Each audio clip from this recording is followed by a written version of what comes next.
Sinon, on surfe, comme Le Pen et sa Fifi, sur le politiquement correct, pour se faire admettre comme normalisé, dédiabolisé par le système en escomptant un petit strapontin. Le résultat, au bout, c'est que pour avoir voulu Valmy, acclamer Valmy, rappelez-vous qu'il avait lancé sa campagne électorale des présidentielles à Valmy et non plus à Saint-Michel, eh bien, il a voulu Valmy, il a récolté Waterloo.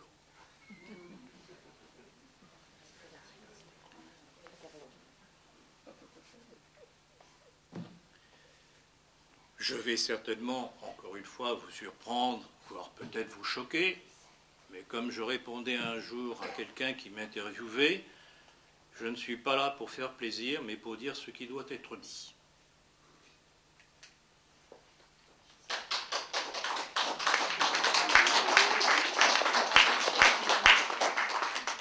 Merci. Étonnez-vous après cela que les nationaux soient ignares et tombent dans tous les panneaux jusqu'à voter Sarkozy. En plus de ça, encouragé par les flatteries de Le Pen à son sujet. Un peuple qui ne connaît pas l'ennemi ne sait le combattre. C'est élémentaire. L'analyse, ou les analyses plutôt, que nous donnons dans la politique et dans les livres que notre société de philosophie politique édite, dérange visiblement tous les demi-sels de notre presse. Et je dois vous dire, j'avoue que c'est un de mes titres de gloire, si je peux me le permettre, c'est ce qui explique, d'une part, la diabolisation dont je suis victime. Alors certains disent le père oui, le fils non.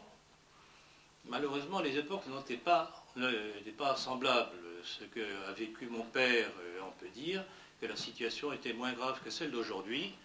Et je vous dis franchement, nous ne sommes plus à une période de ronde-jambe de cour, où on dit les choses carrément pour éveiller les gens, ou bien allons planter nos navets.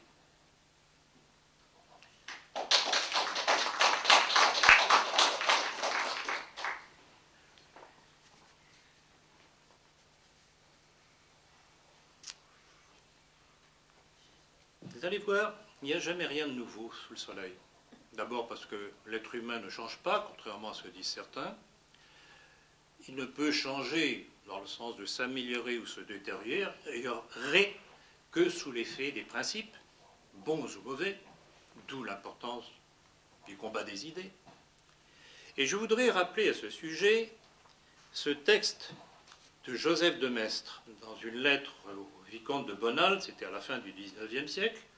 Alors pour la petite histoire, il faut savoir que Joseph de Maistre a fait partie de ces intellectuels de l'époque qui sont tombés au début dans le piège de la maçonnerie. Joseph de Maistre a été franc-maçon d'une tendance qui s'appelle le martinisme, du nom d'un certain Martinez de Pasqualis, qui était un juif portugais.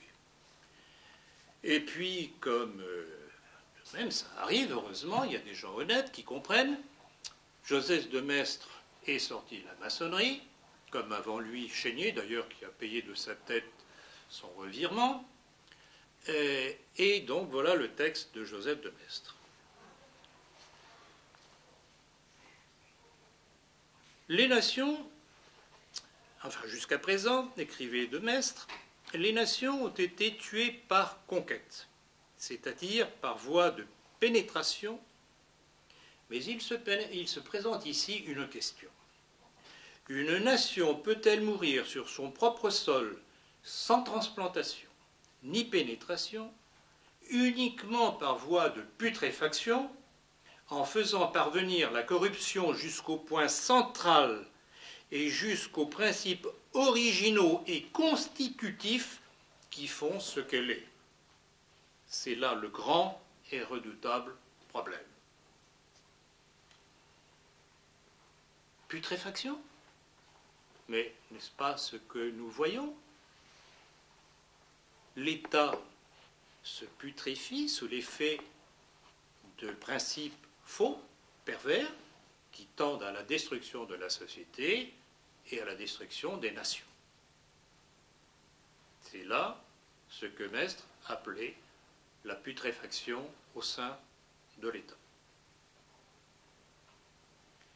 On ne se relève jamais de l'abandon des principes, disait Monseigneur Freppel. Il y avait à l'époque encore des évêques qui voyaient clair et qui avaient le courage. Pourtant, c'est ce à quoi nous assistons justement, sous prétexte d'efficacité, bien entendu, de la part de certains qui prétendent se battre contre le système. Le résultat, c'est qu'au lieu de progresser, nous reculons. Et là encore, comme je vous disais au début, c'est qu'il y a une erreur dans la méthode.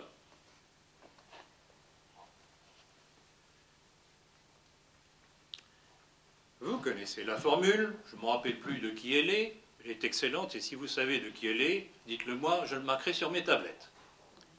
La République gouverne mal, mais se défend bien. Léon Daudet. Merci, je note. Dans quelle œuvre? Ah ça, je ne vais pas vous le dire, mais c'est de Léon Daudet. Merci. C'est déjà ça. Donc, la République gouverne mal, mais se défend bien. Et se défend bien, mais comment? Mais tout simplement en poussant en avant, en suscitant des hommes, des partis, des journaux, qui, au lieu de placer le combat sur les bases où elles devraient être placées, pactisent avec l'idéologie républicaine et maçonnique. Et on n'en sort pas. On tourne en rond. Alors à chaque fois on nous dit, demain on sera au pouvoir, il suffit, bon vous comprenez, il ne faut pas être extrémiste, il ne faut pas aller trop loin. Si c'était efficace depuis la Révolution française, cette tactique, si elle était efficace, effectivement, aurait dû donner des résultats. Non, c'est le contraire qui se produit. Écoutez, moi je suis un médecin borné, neurochirurgien de surcroît, donc maniant le scalpel, c'est toujours, ça fait toujours peur, mais enfin ça peut être utile, je vous garantis.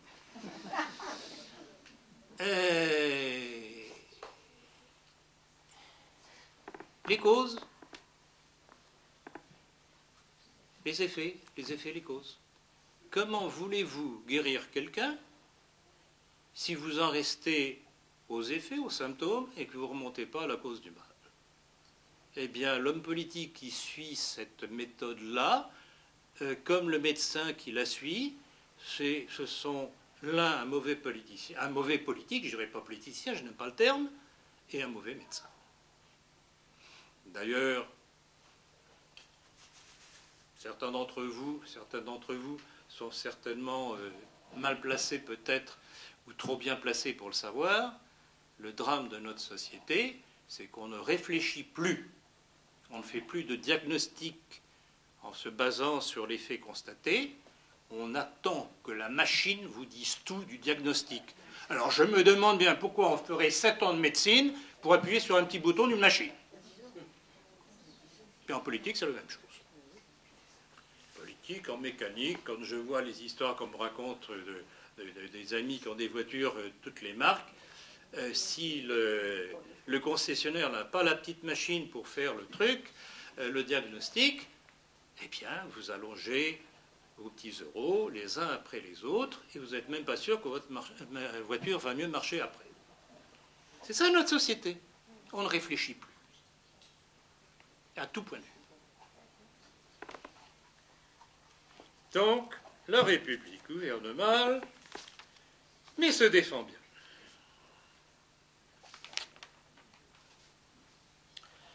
Pour terminer ce combat des idées, je voudrais vous faire voir à quel point il concerne l'actualité avec le formidable crash boursier qui ravage les économies mondiales du fait de leur interconnexion, conséquence du mondialisme qui a supprimé les frontières physiques et financières.